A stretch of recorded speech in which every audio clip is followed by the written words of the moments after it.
और अब बात करते हैं रियल ट्रेंड्स की। पूरे साल मोमेंटम बना रहा, लेकिन 2021 खत्म हो चुका है। अब अफोर्डेबल प्रोजेक्ट्स में बिक्री और लॉन्च को लेकर क्या है माहौल, जानने की कोशिश करेंगे। रियल ट्रेंड्स में हमारे साथ जुड़ रहे हैं सिग्नेचर ग्लोबल के चेयरमैन प्रदीप अग्रवाल। स्वागत है आपका प्रदीप जी जी बिजनेस पर। मेरा सबसे पहला सवाल यह होगा कि घरों की बिक्री के लिहाज से 2021 अफोर्डेबल हाउसिंग का साल रहा।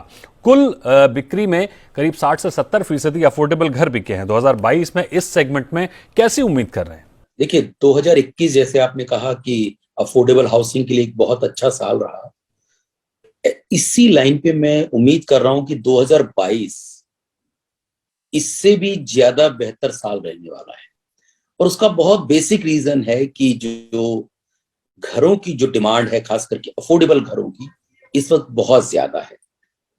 इवन आप दूसरे अगर वे में कहें तो जो डिमांड एंड सप्लाई है उसमें बहुत ह्यूज गैप है। डिमांड बहुत ज्यादा है, सप्लाई बहुत कम है। सप्लाई पर से बात करें कि राइट लोकेशन, राइट प्राइस और राइट डेवलपर, अगर इन तीनों का कॉम्बिनेशन अगर मिलाएं तो डिमांड और सप्लाई में इतना गैप है कि अगर डिमांड 100 की है तो जो सप्लाई है वो केवल 25 फ्लैट्स की है। प्रदीप जी, महज एक महीने के बाद बजट है, जाहिर है हम बजट पर और बात करेंगे, लेकिन फिलहाल सरकार से क्या कुछ आशाएं रहेंगी अफोर्डेबल हाउसिंग को लेकर? देखिए, अफोर्डेबल हाउसिंग पे लगभग पिछले 7 साल से जो गवर्नमेंट है वो बहुत मेहरबान रही है। और मैं उम्मीद कर रहा हूं कि अभी ये मेहरबानी और भी आने वाले टाइम तक रहनी चाहिए।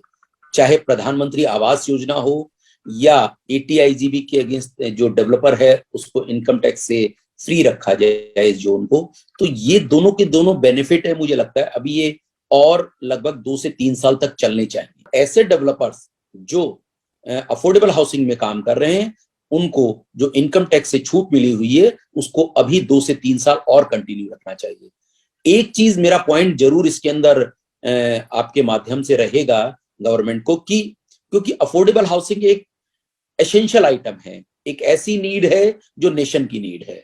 तो ऐसे में कुछ चीजें ऐसी हैं जिनके ऊपर ध्यान देने की जरूरत है, खास करके GST। जैसा कि आप जानते हैं कि रियल एस्टेट में जो इनपुट क्रेडिट है वो खत्म कर दिया गया है।